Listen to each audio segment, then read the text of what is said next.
তোমাদেরকে কারা পিছনে কাজ করিয়েছে আমি সব ফাঁস করে দেব। Resign from the government. Asif ভাই, এখন কিন্তু বাড়াবাড়ি হয়ে যাচ্ছে। এদের নেক্সট টার্গেট বিএনপিকে ধ্বংস করা। একদম 15 সেকেন্ডে ফিনিশ করে দিব। তো আপনারা সচেতন থাকবেন। আর্মিদেরকেও পর্যন্ত তোমরা ধমক দিচ্ছ। Stop it right now. Enough is enough. তোমরা যাকে তাকে যেভাবে খুশি আলটিমেটাম দাও, ঝাড়ি দাও। It must stop. It must stop right now. আমি তোমাদেরকে বরঞ্চ 72 আওয়ার্স আলটিমেটাম দিচ্ছি, আমি সব ফাঁস করে দেব। এখন কিন্তু বাড়াবাড়ি হয়ে যাচ্ছে, বাড়াবাড়ি। সারা বাংলাদেশে পুলিশদেরকে নিজেদের মতো করে ইন্ডিপেন্ডেন্টলি কাজ করতে দাও। বর্তমানে একটি সরকার আছে, সেই সরকারে তোমাদের দুজন দায়িত্বপ্রাপ্ত উপদেষ্টা পেয়েছ এই বয়সেই। তোমরা আজকে দেখলাম যে আর্মিদেরকেও পর্যন্ত তোমরা ধমক দিচ্ছ। Stop it right now. Enough is enough. তোমাদের কাজ ছিল কোটার বিরুদ্ধে আন্দোলন করা, করেছ, তোমাদের সমর্থন করেছি আমরা। তোমাদের উপরে গুলি চালানো হয়েছে, সারা বাংলাদেশের মানুষ তোমাদের পাশে ছিল। স্বৈরাচারী শেখ হাসিনার পতন আবশ্যক ছিল তোমাদের সেই আন্দোলন। আলটিমেটলি তোমাদের উপরে গুলি চালানোর কারণে সেটা গণজাগরণে পরিণত হয়েছে এবং আমরা সবাই মিলে শেখ হাসিনার পতন ঘটিয়েছি। এটা তোমাদের একার কৃতিত্ব নয়।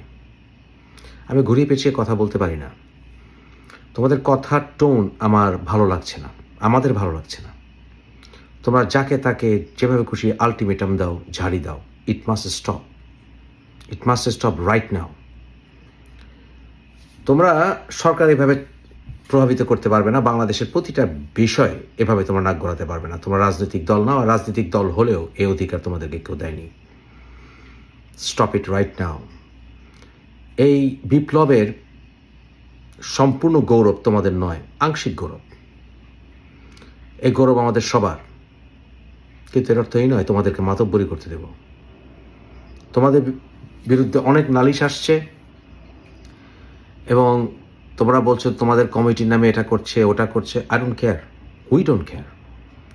তোমাদের এই বৈষম্য বিরোধী যে সমন্বয় কমিটি করেছো, এটা ভেঙে দিতে হবে, ভেঙে দিতে হবে। এবং আমি এই সমন্বয় কমিটিতে যারা যারা আছো সারা বাংলাদেশে, আমি বলবো এখান থেকে তোমরা রিজাইন দেওয়া শুরু করো ইমিডিয়েটলি। তোমরা অনেক কিছু জানো না। আমি মুফাসিল ইসলাম ব্লাফ দেই না কখনো, আমি ব্লাফ দেই না। সারা বাংলাদেশের মানুষ জানে আমি ব্লাফ দেই না। আমি অনেক কিছু জানি, বিশেষ করে যারা এই আন্দোলনের একেবারে কেন্দ্রবিন্দুতে আছো। আমি তোমাদের সম্পর্কে অনেক কিছু জানি, তোমরা ভাবতেও পারবে না। বিশেষ করে সমন্বয়কারী কমিটিতে যারা আছো অনেকের ব্যাকগ্রাউন্ড জানো না।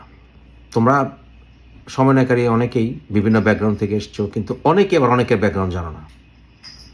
আমি জানি। এবং কারা এর পেছনে কাজ করেছে, কেন এত সিজনড পলিটিক্যাল লেকচার দেয়, ঢাকা ইউনিভার্সিটির কোন ডিপার্টমেন্টে কী ট্রেনিং হয়েছে, স্কুল লাইফ থেকে কী ট্রেনিং হয়েছে, সব আমি জানি। আমি ব্লাফ দিই না। আমি তোমাদেরকে বরঞ্চ 72 আওয়ার্স আলটিমেটাম দিচ্ছি। যদি তোমরা তোমাদের এই সকল কাজ স্টপ না করো, আমি তোমাদেরকে কারা পিছনে কাজ করিয়েছে আমি সব ফাঁস করে দেব। Enough is enough. আমার কাছে আমি কিন্তু ব্লাফ দিই না। আমি জানি কোন গোষ্ঠী, কোন রাজনৈতিক গোষ্ঠী না কি গোষ্ঠী না কে কিভাবে কাজ করেছে। I know everything. এমনকি বাংলাদেশ সরকারও এই বিষয়ে সম্পূর্ণ ক্লিয়ার না, কিন্তু আমি ক্লিয়ার। বাংলাদেশের রাজনৈতিক দলও সম্পূর্ণ ক্লিয়ার না, আমি ক্লিয়ার। বিএনপিও 100% ক্লিয়ার না, আমি ক্লিয়ার। Stop it. মাতব্বরি বন্ধ করো, মাতব্বরি বন্ধ করো। Enough is enough. তোমরা এখন একটা নুইসেন্সে পরিণত করেছো দেশটাকে। It has to stop. যদি প্রয়োজন হয়, যদি কাউন্টার রেভলিউশন করার চেষ্টা করে, সেই সময় তোমাদেরকে ডাকলে তোমরা আসবে।